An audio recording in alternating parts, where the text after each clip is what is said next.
If loving candy corn is wrong, then I don't want to be right. You're going to make a beautiful candy corn bunting for the doorway for your next Halloween party. To create the candy corn, you're going to need 3 colors of fabric, of course, yellow, orange, and white. Each of these strips that I've cut is 26 inches long. Now the yellow strip, you're going to need 4 1/4 inches deep. For the orange strip, you need it to be 3 inches deep. And for the white strip, it needs to be 2 1/4 inches deep. You're also going to need a binding because look across the top there. Make your own bias tape if you can. It's very simple to do. Cut yourself a 2 1/2 inch strip of fabric.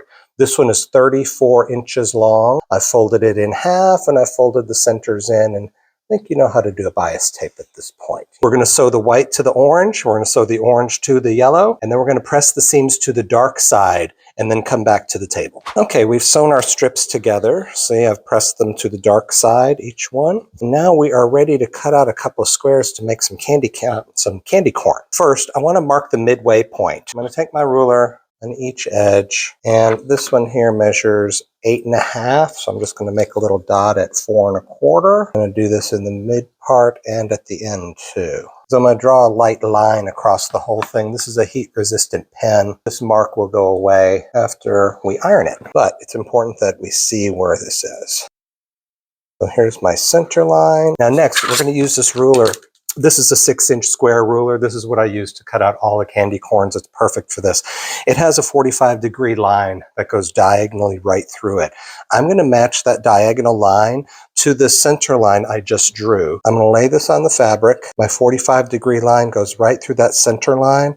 So this is the square I'm going to cut. I'm going to be able to get 3 squares out of this piece of fabric. There's one.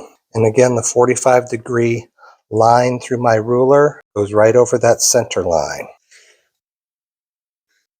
There's number 2, and here's our third. So we're going to get 3 candy corns out of this. I've done this twice because this banner, this bunting, has 6 candy corns in it.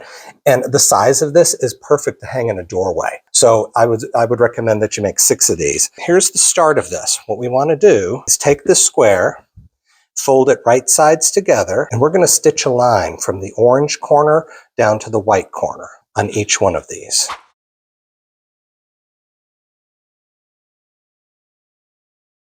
Okay, so we've stitched this line from orange down to white. Next, we need to turn these inside out. And when you do this, if you've got a wooden dowel, that's perfect for this, just to get this point out.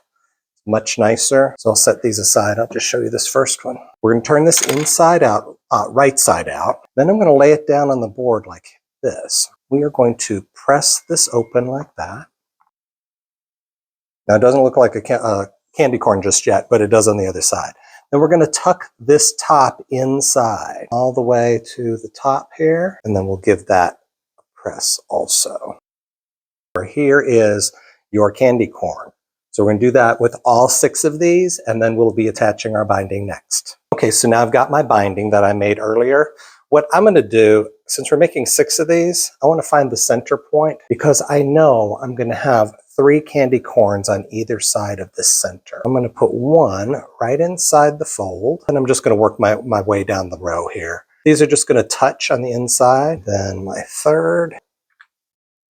Now for the end, since this is a rough end, I'm just going to fold this down and then fold it in half, okay? So we can just sew that together. That will be the way we start. And then you are all finished. And look, 6 of them, I say they're perfect for up in a doorway. If you're having a Halloween party, let them know that you've got some skills, okay? Because people love to see homemade stuff. I hope you will try this and have a great Halloween.